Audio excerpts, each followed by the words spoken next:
Kita lanjutkan. Silahkan ambil nafas sebentar. Nah, kita lihat lagi ya tadi yang tentang natural law tadi. Saya membaca buku yang judulnya Seven Cosmic Laws. Ini teorinya mirip dengan natural law tadi yang nulis William Walker Atkinson. Saya jelaskan sebentar. Natural law versi para spiritualis barat ini. Nanti mungkin teman-teman ada kesempatan untuk membandingkannya dengan spiritualitas timur. Termasuk mungkin juga spiritualitas Islam. Yo, malam hari ini kita belajar beneran. Siapa tahu ada kebijaksanaan-kebijaksanaan spiritual dari barat yang bisa menggugah kita semakin jadi orang yang baik. Nah, Seven Cosmic Law. Ini sebelum masuk spesifik ke arah the law of attraction. Law of attraction itu salah satunya saja. Sebenarnya ada, kalau menurut William Walker Atkinson, ada 7 hukum semesta. Istilahnya kan kosmik. Jadi alam semesta ini ada 3 rumusan hukumnya. Yang pertama apa? Yang pertama ada the law of vibration. The law of vibration itu segala sesuatu itu bergetar. Tidak ada yang diam. Getaran-getaran dalam frekuensi yang sama akan saling menarik. Kegembiraan akan menarik kegembiraan yang lain. Nah, fokuslah secara konsisten terhadap pikiran tertentu, maka akan menarik getaran yang sama. Jadi the law of vibration itu kita ini bergetar terus. Ini menjelaskan bergetar ini mungkin tidak mudah. Kita ini kan sebenarnya tidak diam. Coba teman-teman perhatikan pikiranmu, perasaanmu, intelijensimu, ini kan kerja terus. Ya dari luar kelihatan diam, tapi di dalammu itu kan rame terus. Nah, itu mungkin mudahnya ya, jenis getaran. Engkau sedang berada di frekuensi mana? Mungkin engkau sedang marah-marah, mungkin engkau sedang senang, mungkin engkau sedang gelisah, mungkin hari ini engkau sedang bingung karena vaksin, mungkin hari ini engkau sedang gelisah karena sekelilingmu sedang pembatasan ketat karena pandemi. Mungkin ini kan sebenarnya dirimu itu sedang bergetar. Nah, the law of vibration itu vibrasi yang sama akan saling menarik atau akan menggetarkan energi atau menggetarkan vibrasi yang dekat dengan dirinya. Jadi kalau kita gembira, sekeliling kita akan hawanya gembira. Dan orang-orang yang di dekat kita akan terpengaruh oleh kegembiraan itu. Itu the law of vibration, mudahnya begitu. Jadi getaran kita itu mempengaruhi sekelilingnya. Apa yang ada dalam diri kita kalau kita gelisah atau murung, ini menggetarkan sekelilingmu dengan kegelisahan dan kemurungan. Ini namanya the law of vibration. Makanya kadang-kadang teman-teman kan bisa merasakan kalau misalnya punya teman akrab gitu. Temanmu sedang sedih, terus dekat denganmu. Dia pura-pura banyak ketawa, pura-pura ceria. Tapi getarannya bisa engkau tangkap. Itu the law of vibration.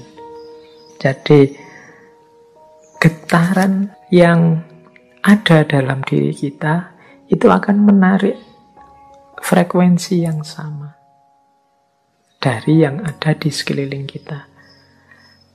Kalau teman-teman dekat dengan teman yang sedang sedih, sedang gelisah, sedang susah, sekali-sekali dia tampak nangis, itu kan kita ikut terus hanyut dalam situasi kesedihannya, ikut dalam kemurungannya.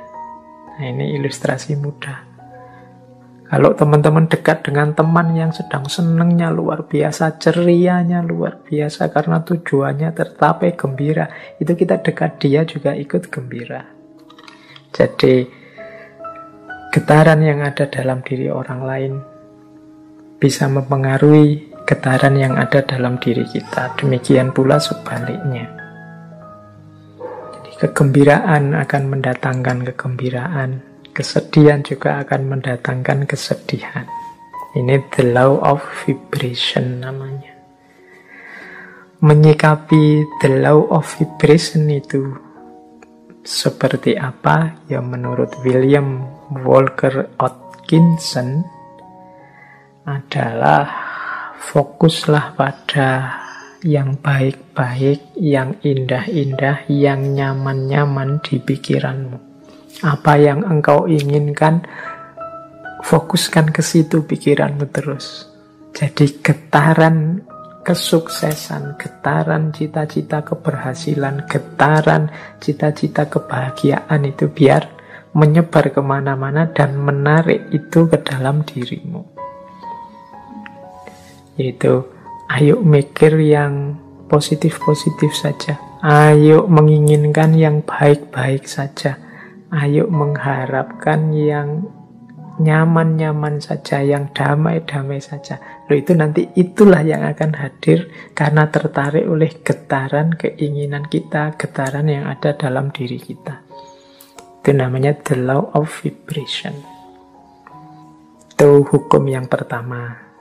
Jadi carilah frekuensi yang bagus, getaran yang bagus dalam dirimu. Dan hidupkan itu biar mempengaruhi sekelilingmu.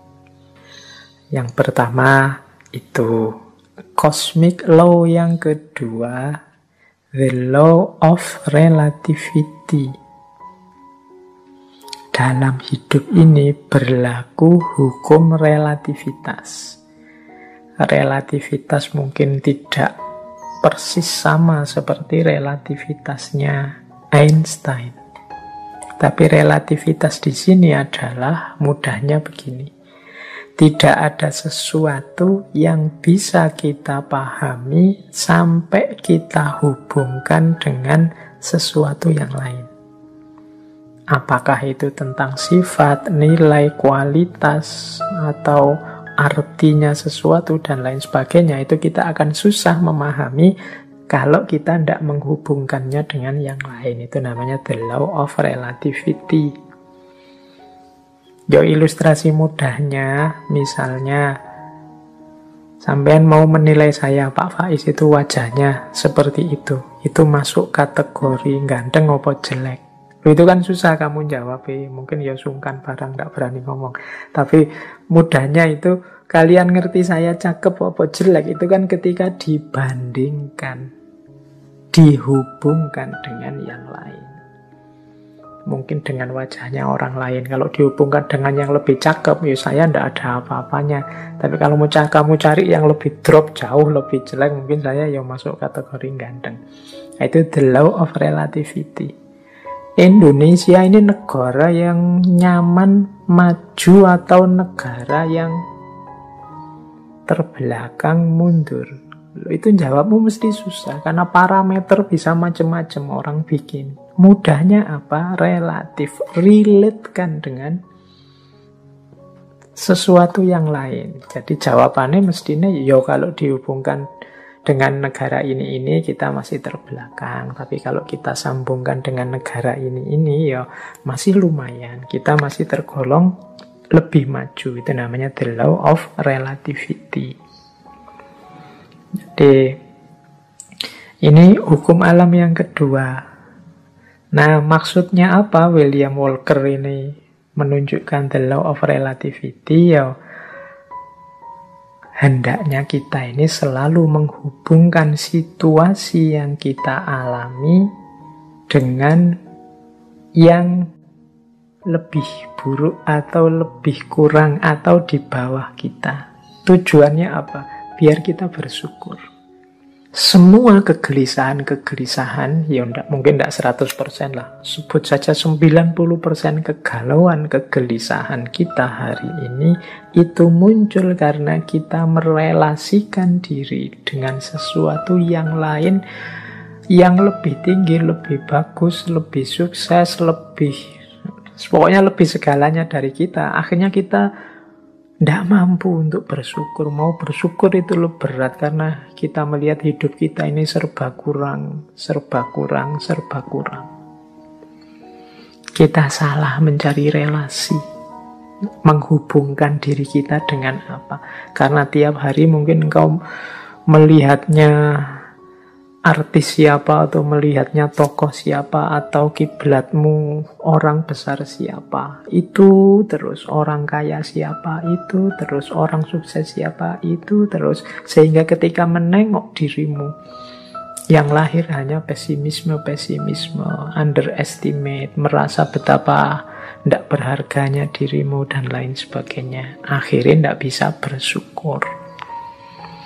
Nah, untuk bisa bersyukur, ingatlah the law of relativity tadi. Kalau engkau mau melihat yang lebih bawah darimu, masih banyak. Ada mahasiswa yang sumpek sekali karena semester akhir belum punya pacar misalnya. Dia lupa bahwa dia jadi mahasiswa itu aja sudah kelebihan yang luar biasa. Benchmarknya mungkin temennya. Benchmark itu tempat dia mengukur, tempat dia merelasikan diri, itu temennya yang sudah punya pacar. Tapi dia lupa, dalam dirinya ada banyak kelimpahan, ada banyak kelebihan. Dia sibuk hanya satu kekurangan ini. Ini biasanya karena salah merelasikan diri. Akhirnya susah bersyukur. Nah, itu hukum alam yang kedua, law of relativity. Ayo, untuk banyak hal, ya tidak untuk semua hal ya, untuk beberapa hal, law of relativity ini kita pakai ya untuk yang baik-baik, sholat, ibadah, untuk tekun belajar. Nah, kita ambil yang level tinggi biar kita semangat untuk meniru yang baik-baik. Tapi untuk hal-hal tertentu kita ambil standar yang lebih di bawah kita, sehingga kita tidak lupa untuk bersyukur. Nah, yang ketiga, the law of cause and effect. Hukum sebab akibat. Kalau ini saya tidak perlu menjelaskan ya, kalau dalam Islam ya ada famay ya'mal misqala dzarratin khairan yarah wa may ya'mal misqala dzarratin syarran yarah. Ada aksi, ada reaksi. Ada sebab, ada akibat. Maka menghadapi hukum yang semacam ini, marilah kita ciptakan dalam hidup ini sebab yang baik-baik saja. Sebab-sebab yang produktif, yang sukses, yang unggulan, sehingga kita mendapatkan akibat juga yang sukses, yang unggulan. Jadi karena ada sebab, ada akibat. Kalau ingin akibat yang bagus, ya ciptakanlah sebab yang bagus. Ini hukum alam juga. Tidak mungkin dari kemalasan lahir keberhasilan misalnya, makanya jangan malas. Tidak mungkin dari kejahatan, keburukan lahir kebaikan. Tidak mungkin dari proses yang merusak lahir perbaikan. Nah, ini cause and effect. Ini hukum alam yang ketiga. Ada sebab, ada akibat. Apapun yang kita panen hari ini, itu adalah benih yang kita tanam sebelumnya. Yang keempat, the law of polarity. Law of polarity ini, segala sesuatu dalam hidup ini ada pasangannya. Ada panas, ada dingin, ada terang, ada gelap. Ada atas bawah, ada baik buruk, ini pasangan. Pasangan ini sifatnya saling mengadakan. Saling mengadakan, ya kalau ndak ada buruk, yang baik juga ndak akan ada. Adanya yang baik karena ada yang buruk. Ini namanya saling mengadakan. Kalau semua orang sama, semua baik, semua, ya dia ndak disebut baik, ya standar saja. Dia disebut baik karena ada yang buruk. Disebut terang karena ada situasi gelap. Disebut atas karena ada bawahnya. Bawah saja ndak ada atas, ndak mungkin. Atas saja ndak ada bawahnya, ndak mungkin. Jadi dia saling mengadakan, saling mendukung keberadaan masing-masing. Oke, jadi situasi the law of polarity ini membuat kita nanti tidak mudah melihat satu sisi saja dari sesuatu, tapi harusnya kita melihat secara lebih lengkap. Jadi ada orang baik loh, terus kita puji, kita senangi total 100%. Dia dengan segala kebaikannya. Tiba-tiba dia melakukan sedikit atau satu keburukan. Runtuhlah kepercayaan kita yang darinya sangat cinta jadi sangat benci. Kita lupa bahwa yang namanya masih manusia, masih duniawi itu pasti berpasangan. Ada baiknya, ada buruknya. Ya mungkin kadar dan ukurannya berbeda-beda, tapi pasti ada pasangan-pasangan ini. Kita sering tidak siap menerima situasi yang kebalikan dari kenikmatan, kenyamanan yang kita rasakan hari ini. Padahal itu ya berpasangan. Ada enak, ada ndak enak. Di balik kenikmatan, di sisi sana ada ketidaknikmatan. Itu selalu ada. Minggu depan insya Allah kita perdalam the law of polarity ini di falsafah hidup yin yang. Tapi the law of polarity ini juga salah satu dari 7 cosmic law. Salah satu hukum semesta. Baik, nanti kita lanjutkan kalau yang keempat ini ya. Yang kelima, the law of rhythm. The law of rhythm ini, hidup ini mengalami siklusnya masing-masing. Hidup ini ada perputarannya. Siang, malam, kelahiran, kematian, kemunculan, kepergian, dan lain sebagainya. Namanya rhythm, iramanya hidup. Nah, segalanya ada awalnya, ada akhirnya. Ini the law of rhythm. Beberapa kali saya ceritakan kan ada kisah sufi, seorang sufi yang punya jargon, ini pun akan berlalu. Mengalami apapun, apakah itu kesenangan, apakah itu kesedihan, pada saatnya juga akan berlalu. Seberat apapun, seperti apapun. Termasuk pandemi ini, dia ada awal kehadirannya, pasti nanti ada akhir kepergiannya. Itu the law of rhythm. Jadi kalau kita mengalami situasi apapun, sadarlah bahwa situasi ini akan berakhir. Yang sedang sedih, ingatlah kesedihanmu pada saatnya akan berganti kegembiraan. Yang sedang gembira, wong namanya kita hidup, pada saatnya juga akan ada masalah dan kegembiraan akan bertemu dengan kesedihan. Itu namanya the law of rhythm. Hidup ini ada siklusnya. Yang sedang di bawah jangan putus asa, yang sedang di atas jangan jumawa. Karena kita ini berputar. Ini namanya the law of rhythm. Untuk the law of rhythm ini, insya Allah nanti minggu terakhir kita bahas dari perspektif filsafat Jawa. Cokro Manggilingan. Baik, kita lanjutkan. Yang keenam, the law of gestation. The law of gestation itu bunyinya begini. Segala sesuatu perlu waktu untuk terjadi. Tidak ada yang ujuk-ujuk sempurna, tidak ada yang ujuk-ujuk utuh. Segala sesuatu dalam hidup ini butuh proses, perlu waktu. Jadi makanya kita kalau ingin sukses juga perlu kesabaran, menunggu momen, menunggu waktunya. Karena segala sesuatu ada waktunya. Ada waktu menanam, ada waktu memelihara, ada waktu memetik buahnya. Segalanya butuh proses. Tidak ada yang ujuk-ujuk setelah ditanam terus buahnya muncul. The law of gestation.